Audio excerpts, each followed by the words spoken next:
For many children, gender shows up in prominent ways in their lives, literally from birth. It might determine what clothes they're expected to wear, what toys people buy them, and even what sports teams they play for. But it can also show up in more subtle ways. One study was conducted by a team of researchers that included Dr. Christia Spears-Brown. She's professor of developmental psychology, and the study explored how boys are encouraged to enjoy STEM fields. The study looked at how parents use numbered phrases with their children. Statements like, "Look for crayons," and "You have two shoes."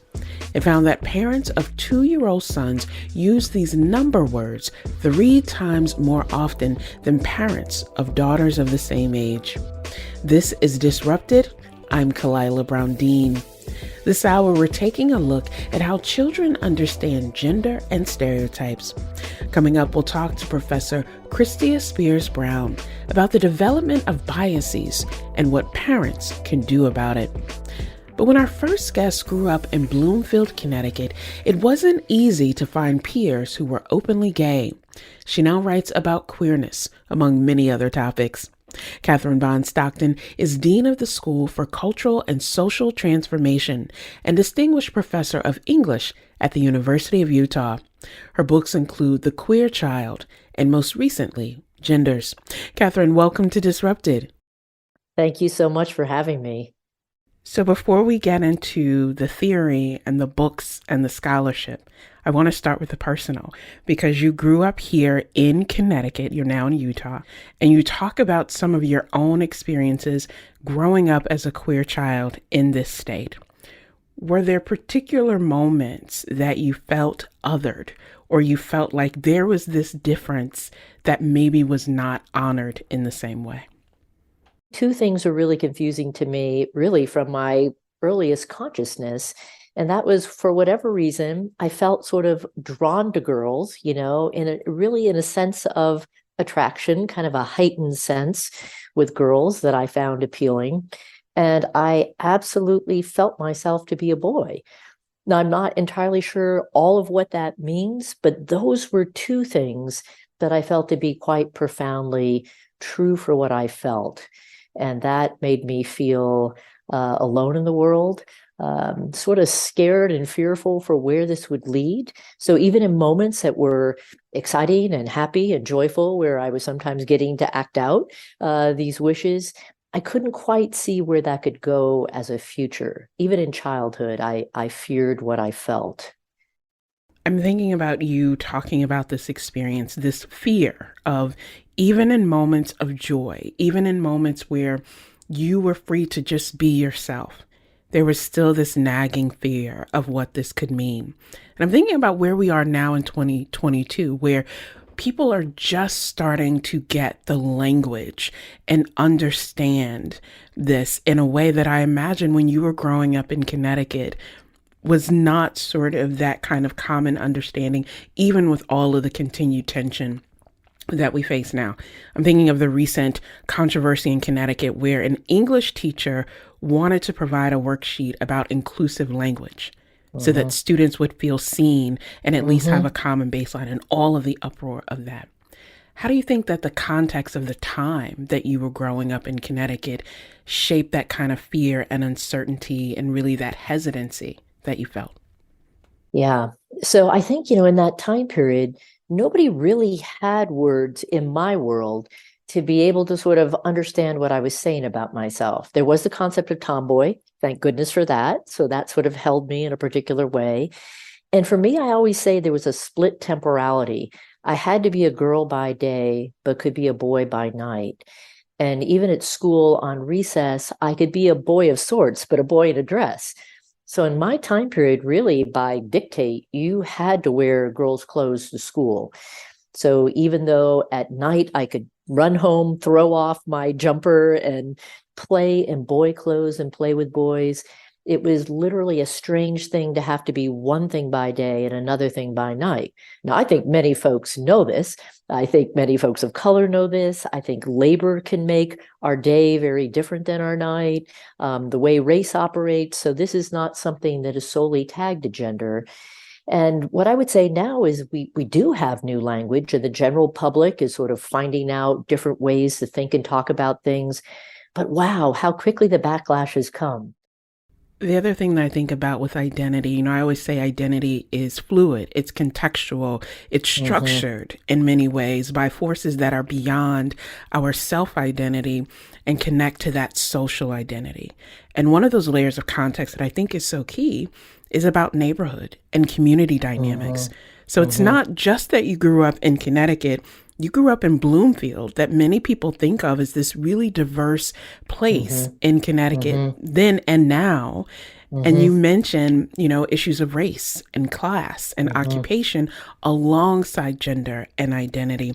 How did that context of growing up in Bloomfield, going to school in those formative years, how did that also play into your experience? Yeah, I say thank God for Bloomfield. I honestly believe like Bloomfield saved me in some very interesting sets of ways because even in that particular time period, so I'm growing up, I'm born in 1958, so going to school sort of in the 60s, but to be in a town where you could see that people had moved to that town with intent to find a place where communities could develop, Jewish folks, Catholic folks, Black folks, that was something that I could see in my school system. Now, in my neighborhood, of course, there can still be tremendous segregation, right? Even in very diverse towns. I remember maybe one Black family on our street. My neighborhood was mostly folks who were Catholic and Jewish, and then my family was Unitarian, and I couldn't for the life of me understand what a Unitarian was. But it was very formative, right, to be with Catholic kids and Jewish kids, because that also formed my sense of possibility. So I think we really underestimate how profound it can be for children to be in school systems and to be learning from kids of different sorts. And of course, kind of a long story, but what happened in Bloomfield was I think there were maybe 5 elementary schools. One elementary school to begin with had, a wonderful population of Black children. But that school, maybe because of the physical condition of the school, but probably because of the way people thought about busing, right? That school was shut down, and Black kids were fanned out to these other very white elementary schools. And I remember kind of a joyous moment, but a moment of confusion and not knowing what to do when all of a sudden, a group of Black kids showed up in my elementary school. And that was also a scene of possibility, but also confusion. I had to learn that what I thought was my loneliness that I kept projecting onto kids coming from a different place, that those projections that I had of myself as a white queer kid did not fit the other new kids that I was seeing, right? So it was like a moment of intersectionality in childhood, like, oh, this sort of sense of like my problem is your problem. It's like, no, that's not really fitting. So that was profound too. And it's profound to think about all of the ways that children navigate these sort of conflicting messages, this search for solidarity and this search to be seen, to at its at basic level, to be seen. And Hmm. even in those spaces where it could be conducive to that, also Hmm. honoring that our experiences may have similarities, but they're different. And how do we work through that? And I think of my own Hmm. experience as a Black child bust from Hmm. predominantly Black neighborhood to an all Yeah. white, very affluent space and Yeah. wondering, where do I fit? Yeah. One of the other things that you mentioned was about your neighborhood and the Hmm. possibilities you saw growing up around Jewish kids and Catholic kids. Hmm. And you talk about Hmm. religion, this sort of Hmm. search for religion as a space and a connection in your own life as a teenager and wanting to become a born again Christian. How does a kid, queer kid raised in Bloomfield in a Unitarian family, then go on a journey to become a born again Christian? Oh, and I'm sure my beautiful, lovely parents were asking that very question. Actually, as really great Unitarians, they were remarkably open to this experiment in a way that I think most parents might not be down for. And the one line they drew, because I wanted to go to Catholic school, because I had this notion that then I would get to wear one of those little suits and a shirt and a tie, Pretty which of course nice. would not have happened. So my parents sort of felt like, no, we are not paying for you to go to Catholic school, when we're Unitarian. But yeah, for me, I honestly think that moment of becoming born again was this moment of tremendous possibility. Most people are surprised to hear that that could be true for a queer kid. But I think what I was navigating was needing some sort of feedback loop to tell myself I'm good, right? So much in the world was saying that homosexuals were evil. I mean, surely by the time I'm 13, I've heard that 1,000 times over, right? So I think in a weird way, this idea of, accepting Jesus as my savior was a way of thinking that must mean there can be some goodness for me. There's some possibility to be seen as good in this world. Other factor I would say is the girl who was converting me, I found to be one of the most appealing human beings in the whole world. I mean, not only was she exceedingly beautiful, but she also had a beautiful mind. She was kind, she was musical, she was smart, she was intellectual, sort of all these things as a child I was drawn to. So there began a moment of possibility. Last thing I'll say is that evangelicals, of course, are very tied, were in that time, to sex segregation. So girls go with girls, boys go off with boys. In this very funny way, because I was hailed as a girl, I got to go off and be with the girls. And spirituality is a type of romancing, right, that you do with other people. So I found the possibility of romance with girls through these deep-seated, very genuine spiritual connections. As someone who was in many ways forced to move across these spaces, not based on your own sort of wanting to be classified in this way or to be seen in this way in a space, but really forced to do that, as you mentioned. How do you navigate through the very different kinds of stereotypes, social norms, conditioned ways that all of us are socialized to think about girls or think about boys in these spaces? Were you able to sort of exist above that? Or was it, if I'm in this space with boys, I'm adopting some of the same norms, attitudes, and behaviors, quote unquote, as girls would do or as boys would do? What was that like for you? For me, it has been an animating question because I don't know, did I just sort of wish to move as a boy, right? In my time period, movement was so constricted for girls. Nonetheless, there's the question of privilege, right? Being a white child, was I perceiving that, wow, there are privileges that come with white boyhood?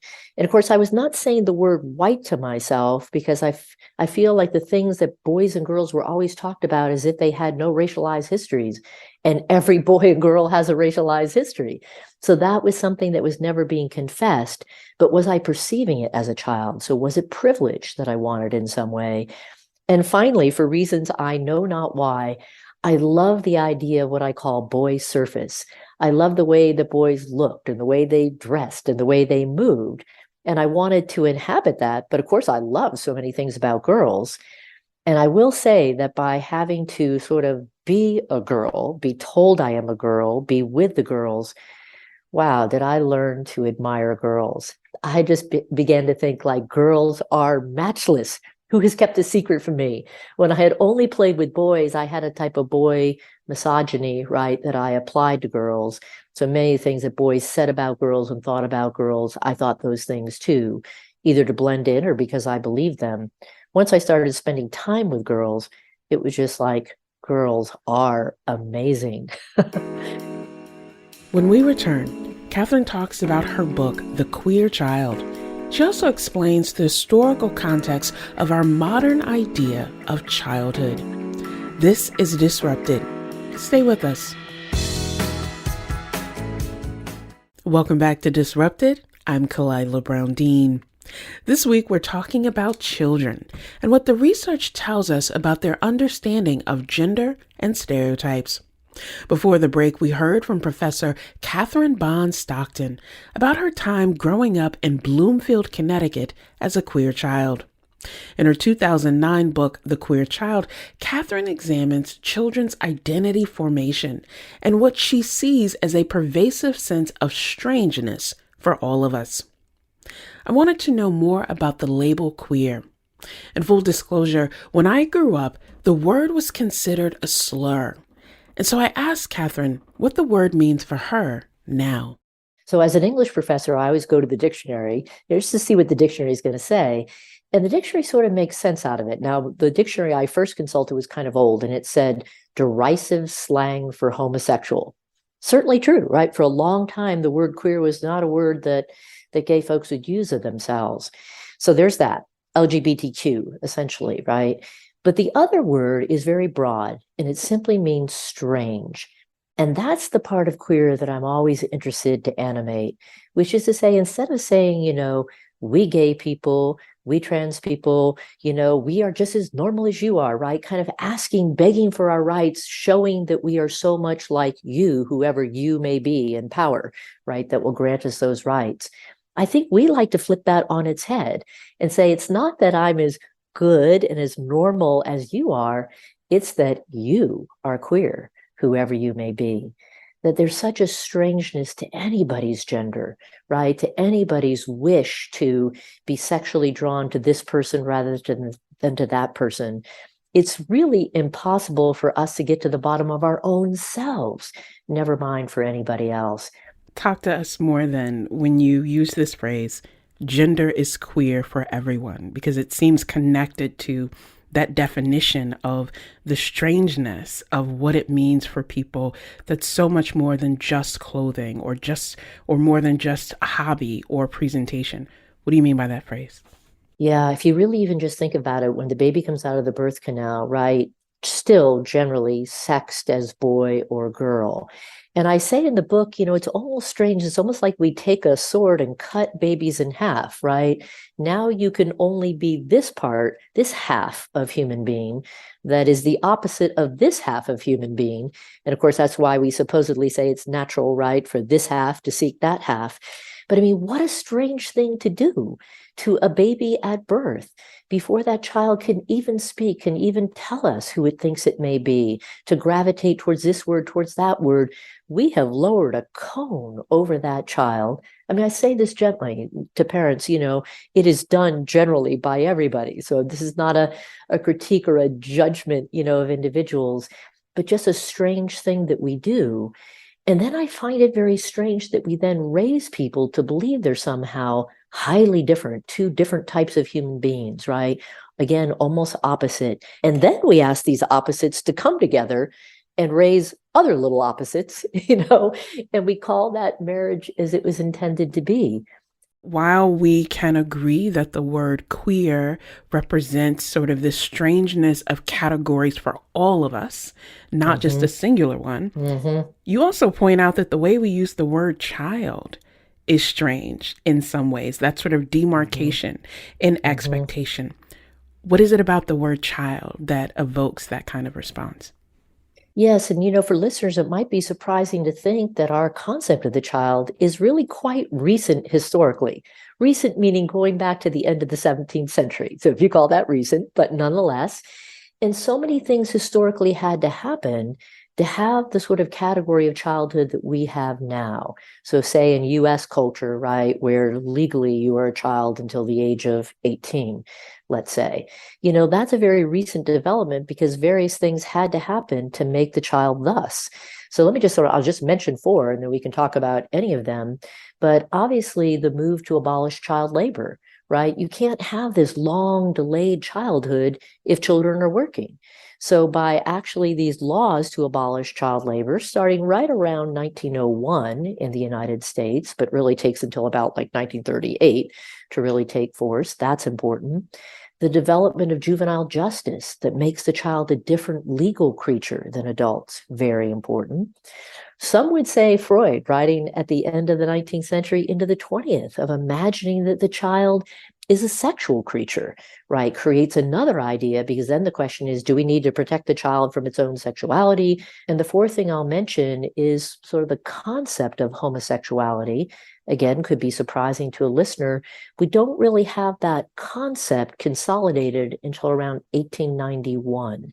So before that time, right, men may have sex acts with men, women may have sex acts with women, but they're not known as a kind of identity of the homosexual. So those four things change the very notion of childhood. It's almost like somebody flips a switch at the beginning of the 20th century. Those four things happen, and now kind of a new concept of the child. All four of those areas suggests that there are people who benefit from those classifications, right? There are those who Absolutely. are in positions of power to impose and reinforce and reify those Yes. distinctions. And that means that it again taps into all of those other layers of identity that you mentioned before when we're talking about that. And so when we think about where we are now, right, we are approaching a midterm election series that is seeing in many states efforts to not just define children, but to harm children based on their identity, based on who they are, based on their desire to have a healthy sense of self. With all of that that's happening, when you hear this title, The Queer Child, some people may automatically assume that you are talking about one group of children or Yes. one particular identity, but you're also Right. talking about it more broadly. Let's get into the book and explain to our listeners what you hmm mean, not just by the title, but by the hmm substance of this work. hmm One of the things I try to say is throughout the length of the 20th century, maybe still for some people, you literally couldn't have the category the gay child in the present tense. In fact, you would hear parents say something like, I'm afraid my child may grow up to be a homosexual or a gay person. But to imagine the gay child in the present tense was almost impossible for people because that would make it sound like the child is sexual.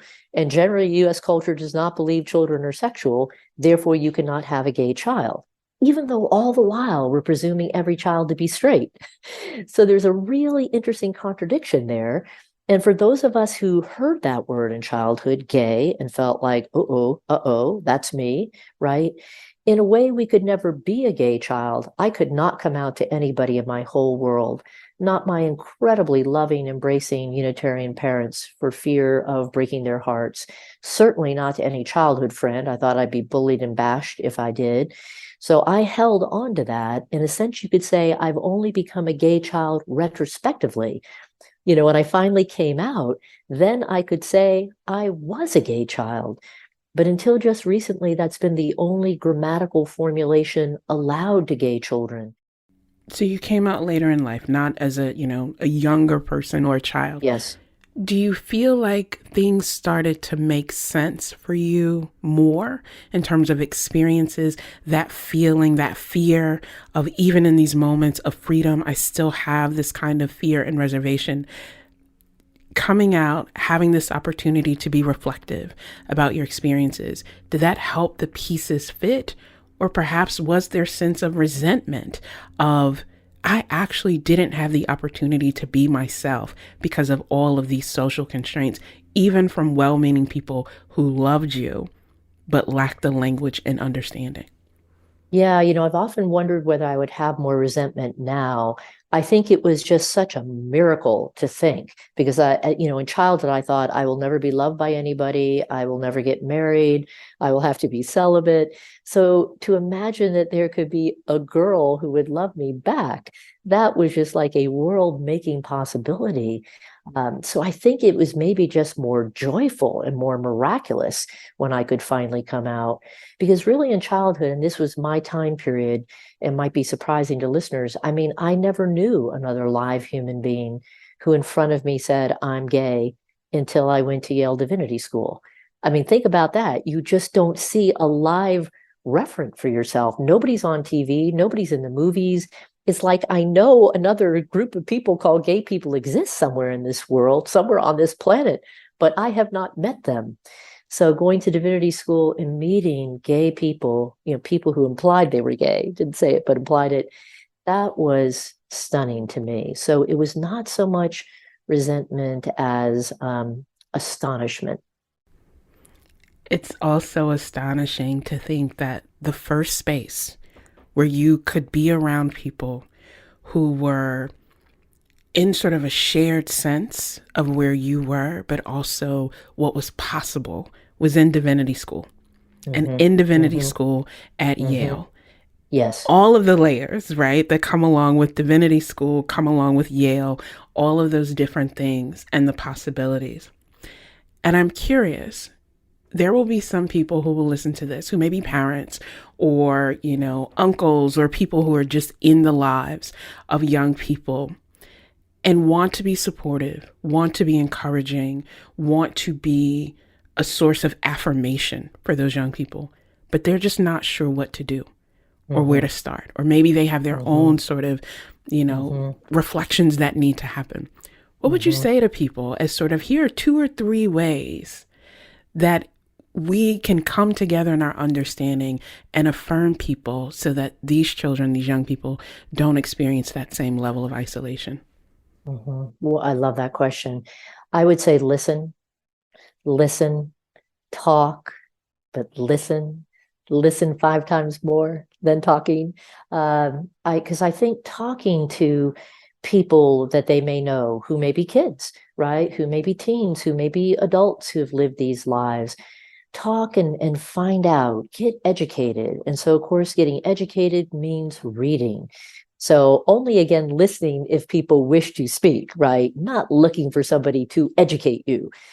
You go to get educated, you do that work. You go and you read books that will bring new ideas to the surface for you. And I'd say the last thing is, I've found that sometimes when parents come to me and they want to be very supportive of what's going on with their kid, but they'll say that they're heartbroken, because this person that they thought, for example, was their daughter is saying that they're their son, and they don't know what to do. And sometimes I say to parents, you can feel free to grieve with me. I am a safe space for your grieving, because in part, what you're saying is you love this body that you knew in this formation, this, what had been a girl surface to you. You love that. You attach to that. I get that. But now use your attachment to that surface as a key for what your child is telling you, why this surface change that they're making is so important to them. In other words, the depth of your heartbreak over seeing that particular surface change and go away is the key index to understanding how deep it runs for this human being to be able to appear and present in the way that they wish to. And I have found that argument, that third argument, over and over hits deeply with people who are people of goodwill. And I think, I'd love to educate people who are not people of goodwill. That's a harder push. That's another journey, right? That's another layer. And, I guess the last thing I would say too is just to say to folks, it's so interesting. It should be a key to us that this cultural and insecure need that we have to fortify sex with gender at every turn, right, is kind of an indication that we ourselves must feel it's not so natural. If it were so natural and we just believe it will always naturally unfold, then we don't have to worry about it. But all of this backlash seems to be a deep indication that we understand that it is very changeable. It must not be so natural to appear just in this form and that form, and hence all the heavy regulation, the wanting to turn back the clock. I think that's interesting. I appreciate you for the work that you're doing to affirm the importance of listening and learning, and approaching that listening and learning not as the labor that the person we want to learn from has to do, but the humility that it takes for us to come forth and ask the question. Catherine Bond Stockton is Dean of the School for Cultural and Social Transformation and Distinguished Professor of English at the University of Utah. She's author of The Queer Child, and her most recent book is Genders. Thank you so much. Oh, such a pleasure to be with you. Coming up, how can parents avoid imparting their biases on their children? This is Disrupted. Stay with us. Welcome back to Disrupted. I'm Kalila Brown Dean. Christia Spears Brown is Professor of Developmental Psychology and Associate Dean of Inclusive Excellence at the University of Kentucky. Her research shows that children as young as 5 will say that a girl who's dressed in skimpy clothing, jewelry, and makeup is popular, but not smart. That's compared with a girl who's dressed in a blouse and jeans. Her research also shows that middle school boys describe a hypothetical popular boy as being a player. Her most recent book is Unraveling Bias: How Prejudice Has Shaped Children for Generations and Why It's Time to Break the Cycle. She argues that these stereotypes contribute to the prevalence of sexual harassment even in young children's lives. She joins us now to talk about what parents and others can do to keep children from being harmed by these stereotypes. Christia, welcome to Disrupted. Oh, thanks for having me. This is a book about children and stereotypes. And I think a lot of people might be surprised because we have this popular notion that children are immune to stereotypes, the kinds of things that we see as hangups for adults. But you argue that this can actually happen very early on in their development and their socialization. How early do children start to develop these stereotypes? Well, it happens gradually, but they start paying attention to things like race and gender when they're infants. So before their first year, they're starting to put people into categories and start to pay attention to what looks like typical members of groups. By the time they're about 3, they start to believe in gender stereotypes. So who is strong, who cries a lot, who is gentle. By the time they're about 5, you really start to see that they are believing and have a lot of knowledge of racial stereotypes. And so by the time they start elementary school, they are understanding groups, they understand what groups they're in, and they have a whole host of stereotypes associated with those groups. What I'm hearing from you too is that it happens in a cumulative way. It's a more subtle way than I think most people assume. I think a lot of people assume stereotypes, acquisition, belief is something that you are explicitly told. But what I'm hearing from you is that it can be the result of observation and interaction, all things that are so key to a child's development. What role do parents then play in this if it is a constant sort of exposure and development over time? What's the role of parents? Well, I think parents play an important role, but they have to step up to that role. So one of the reasons that it is so pervasive, why most kids are, showing stereotypes, is that they are paying attention to the patterns they see, they're paying attention to the media, they're paying attention to all those images out there. And parents aren't talking about them. So parents are often assuming that kids that are 3, 4, and 5 years old are colorblind. The number of times we're told, oh, kids are colorblind.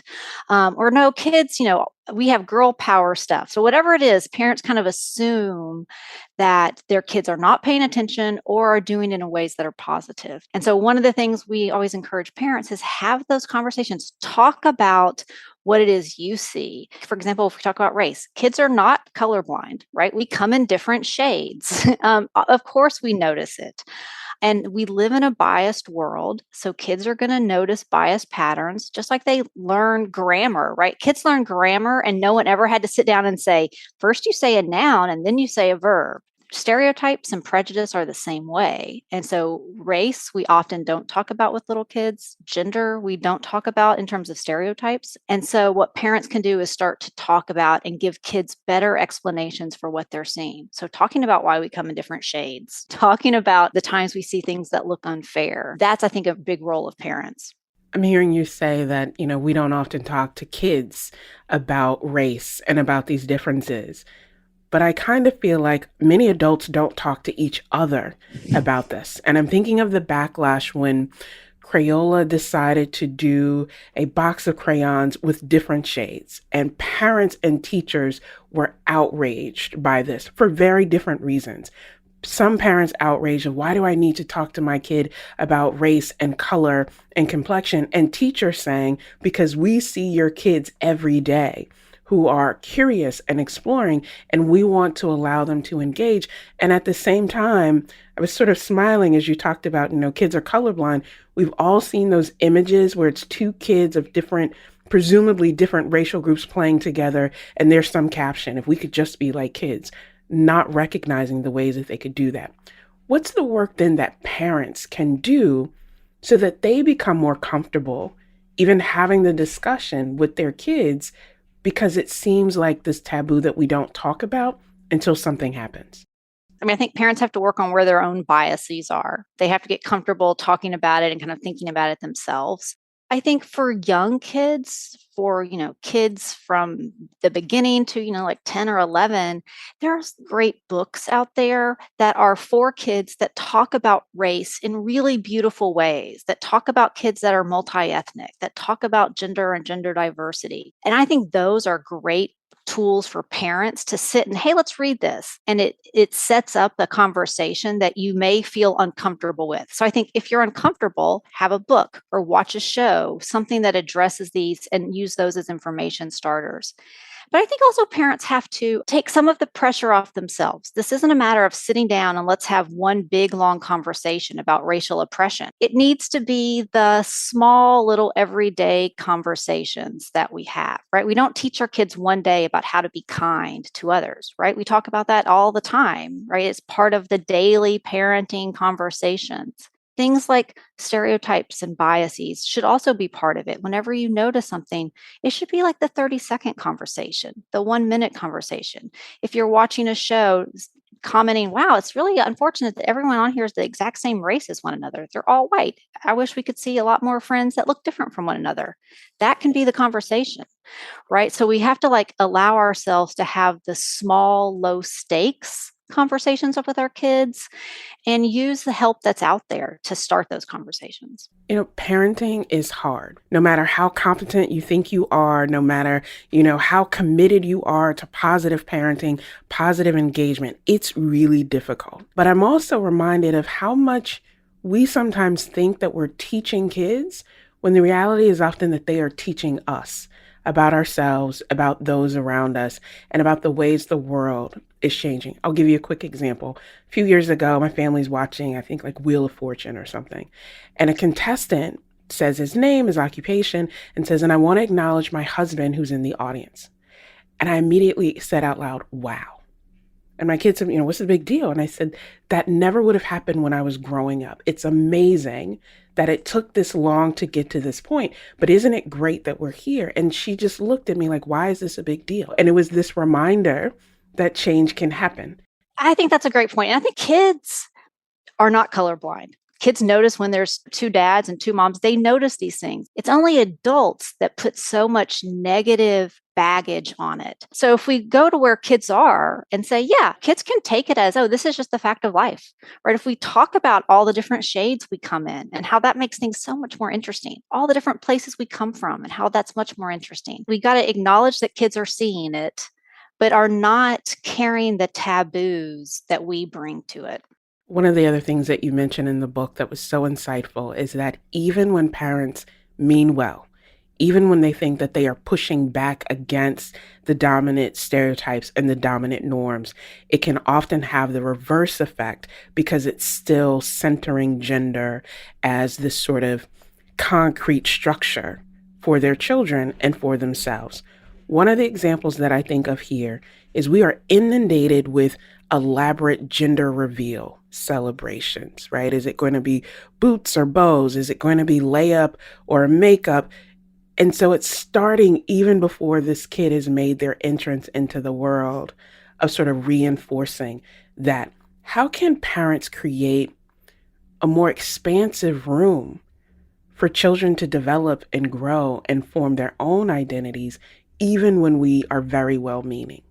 So this is a very research-driven kind of finding too, is that when parents are using gender so much. So, the example I was using is even when they think they're doing these counter stereotypical moments of, you're such a strong girl, you're such a sweet boy, look at what a caring boy you are. But what they've done is reinforce gender in every single sentence that they've said. Every time my parents are talking to me, I'm reminded of, I'm a smart girl. Okay, girls, let's go get in the car. All of those cues, I better pay attention. And the more I pay attention, I notice a biased world. For parents, is important to taking it out of our language. So thinking about, do I need to reference someone's gender in this sentence? Is it relevant? Do I need to say there's the mailman? That could just be the delivery person.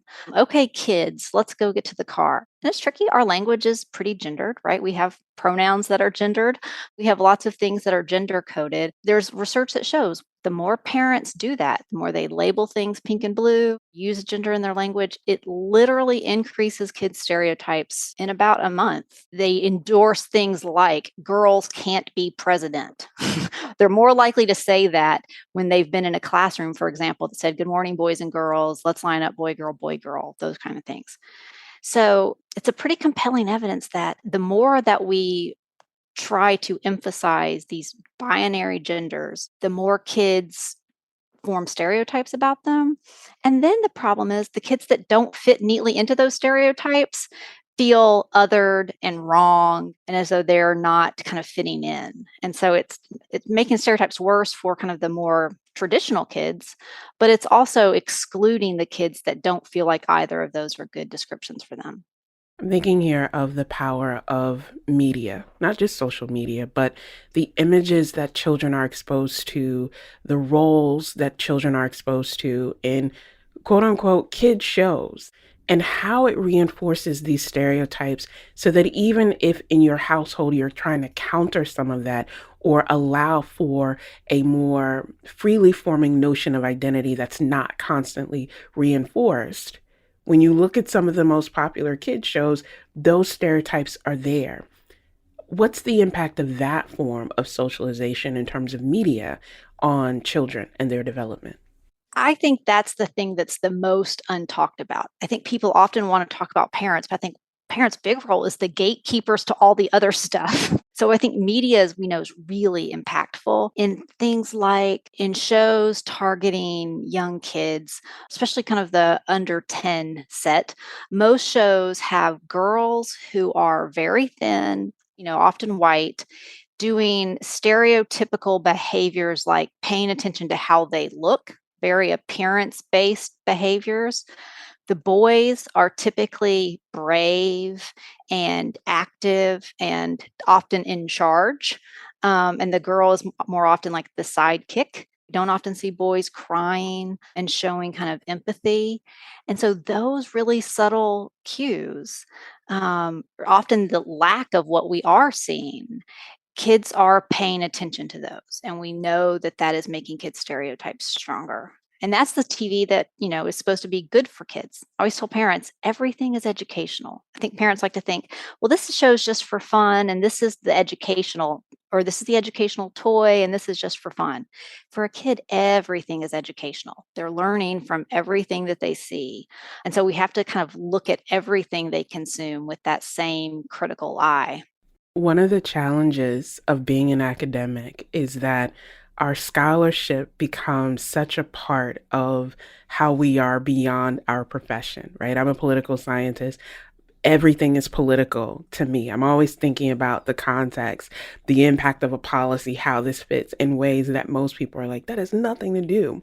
But I'm curious about your work and whether this research has affected your parenting or affected the ways that you navigate through the world that those who may not be as versed in this field may just sort of see as something else. So has this had any impact on you? Definitely. I was doing this research in a developmental psychologist, developmental psychology professor before I was a parent. And since then, I've had two kids that are midway through being raised. And I very much did these things. So I did not say, come on, girls, let's do this. When I'm reading books, my oldest liked the book, the Curious George books. And in them, there's a character that just is named the man with the yellow hat. And I would just rename it the friend with the yellow hat and would take it out of the language even when I read, and made sure that I wasn't buying constantly gendered things. I was just very aware of just because someone gave us a toy doesn't mean I'm going to take that toy into my house. We gave a lot of birthday presents away to others because I thought, kids are learning from these. And so, Barbie dolls, I have to say we didn't have because they're a little bit better now, but body image, there's research that shows girls that were playing with Barbie dolls had felt worse about their bodies afterwards than girls that were playing with other kinds of dolls. And so it's hard for me to give my kids something that I know is associated with negative outcomes in the same way that I'm not going to give them food that's unhealthy, that I know will make them sick. I can't, you're right. You can't turn it off just because, you're not in a classroom or a research lab. There will be some people who will listen to our conversation and think, look, people are just too sensitive, right? I turned out fine. I had these things and I was okay. But Christia, I wonder if you would agree that we can never really be too sensitive when we're talking about kids' social, emotional wellness, their development, and the kind of healthy context, because again, not only is it about the children that we're thinking of, it's also about ourselves and each other. So how do you respond when people say, this is too much, just let kids be kids? I think we've had a long history of letting kids be kids. And we know that the rate of depression among teens, I think 44% of teens report that they're depressed. We know that stereotypes play out as kids get older. We know that women have really high rates of body image problems and concerns. They have really high rates of depression. We know that if you're straight and, a woman, cisgendered woman married to a cisgendered man, oftentimes conflict comes up because you're really different in how you talk about emotions. Women have been trained because of our socialization to talk about our feelings, to think about our feelings. Men have been taught to not do that. So maybe it would be nice actually if we could have kind of talk the same language more frequently. We see high rates of men, particularly Black men, imprisoned because we have stereotypes that keep getting perpetuated. So maybe we have some problems that maybe we didn't all turn out just fine. Like maybe as an individual, we feel like we turned out fine. But if you look at society, I would say we have some disparities that we could probably take a stab at changing. You've helped us understand how these sort of norms are developed and accumulated over time. But one of the other things that I read in your book is that there's an opportunity to disrupt that we shouldn't just accept it as a fait accompli, that once people have been exposed to these ideas, they can never change, or that we as parents, as adults, can't make some sort of intervention. What would you say are two key takeaways that you would offer to people who want to be better about this, but may not be sure where to start or how to do it? Yeah, I think part of it is just being willing to kind of mess up a little bit. I think being willing to hold ourselves accountable and to say, I'm a good person, but I've been raised with misguided ideas about what people are like. And that kind of honesty, it doesn't feel great, but we have to just kind of sit in that and think about how can I look at the world differently? How can I approach people differently? And so part of it's just a real reckoning with ourselves. And then to say, I'm just going to start trying. So I'm going to read different kinds of books. I'm going to see different kinds of movies. I'm going to interact in different spaces that I've not been in. Let me embrace diversity, broadly defined, of thought and of people, and change the input. So let me change what we're around, what our experiences are. Let's get okay with uncomfort. Part of all of why these biases just perpetuate is we are uncomfortable with things that are different than us. And so we just got to kind of sit in that discomfort of, I'm going to sit around people that aren't like me, and I'm going to get kind of used to it and think about how we have similarities and differences. And I think part of it is just starting. And then saying, I'm going to mess up sometimes, and I'm going to just try to show myself some grace, show others some grace. And I think you can model that with your kids and have those conversations with your kids. Like, we're going to try to think a little bit differently. So let's do it together. And so it's going to take work. We can do it, but it will take putting energy in. And it's like a daily practice. I love that you say, just keep trying. Start where you are and just keep trying. Christia Spears-Brown is professor of developmental psychology and associate dean of inclusive excellence at the University of Kentucky. Her most recent book is Unraveling Bias: How Prejudice Has Shaped Children for Generations and Why It's Time to Break the Cycle. Thank you so much. Thank you for having me. Disrupted is produced by Kevin Chang Barnum, Emily Cherish, and Katie Tolarski. Our interns are Taylor Doyle and Jacob Gannon. You can listen to all of the previous episodes of Disrupted by finding us wherever you get your podcasts. Just search for Disrupted and Connecticut Public. I'm Kalila Brown Dean. Thanks for listening.